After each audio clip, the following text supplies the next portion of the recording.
అడవిలో ఉండేవి 4 ఎద్దులు పాప 4 ఎద్దులు. అడవిలో ఉండేవి 4 ఎద్దులు పాప 4 ఎద్దులు. ఎటు నుండో వచ్చింది ఒక సింహం పాప ఒక సింహం. ఎటు నుండో వచ్చింది ఒక సింహం పాప ఒక సింహం. ఒక ఎద్దును చంపి తినబోయేను. సింహాన్ని ఎదిరించని మిగతా ఎద్దులు. హడలిపోయి సింహం పారిపోయేను. పారిపోయేను పాప పారిపోయేను. ఒకనాడు ఎద్దులలో కలహమొచ్చెను. వేటికవి 4 దిక్కులు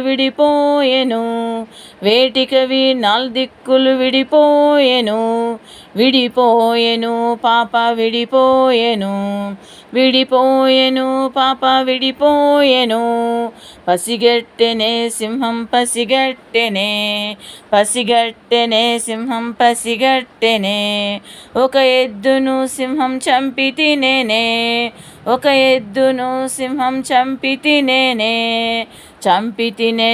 పాప చంపి తినేనే. అది చూసి మిగతావి ఊరుకొనేనే. 4 ఎద్దులను సింహం చంపి తినేనే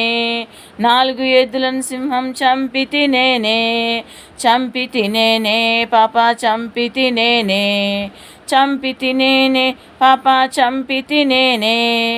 ఐకమత్యం కోల్పోయి ఎద్దులన్నీ పోగొట్టుకునే పాప తమ ప్రాణాలు. ఐకమత్యం కోల్పోయి ఎద్దులన్నీ పోగొట్టుకునే పాప తమ ప్రాణాలు. అంటే మనం ఈ గేయం ద్వారా ఐకమత్యమే మహాబలం, అంటే కలిసిమెలిసి ఉంటే మనం ఎంత బలమైన దానినైనా ఎదిరించగలం అనేటటువంటి నీతిని మనం ఈ గేయం ద్వారా తెలుసుకున్నాం.